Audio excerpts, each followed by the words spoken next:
In Franklin, as well as across the country in general, we see a movement in the erasure of history. Ancient styles of architecture are forgotten as the buildings they embody are torn down and destroyed.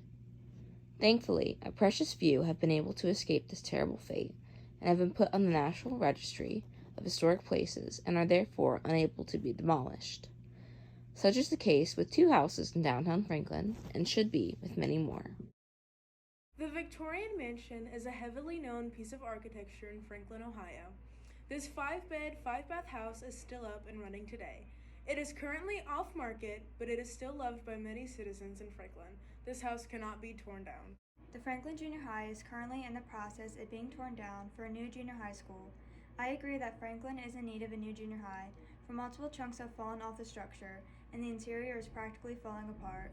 But that doesn't mean we should just destroy this beautiful piece of architecture. Built in 1921, 100 years old, and has served as a high school and a junior high, home to hundreds of proud Wildcats. Nexus School once stood the Woodward Homestead, built in 1882, but demolished in the 1950s for the Hampton Bennett School, which is also being torn down. The school should be preserved for future generations to view and visit as a piece of history in Franklin. The Franklin Academy was built in the 1840s. The Academy was a private coeducational institution.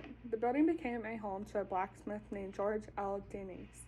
George lived there from 1859 to the 1880s. Later on, it also became the Eaton Funeral Home. The city of Franklin ended up tearing down the building in 2019. 2 people complained to the council about the demolition of the structure, which sits on a hill overlooking downtown Franklin. The 6,000 square foot building has a value of $370,000 according to the Warren County property records. This could have been prevented, says Liz Buchanan.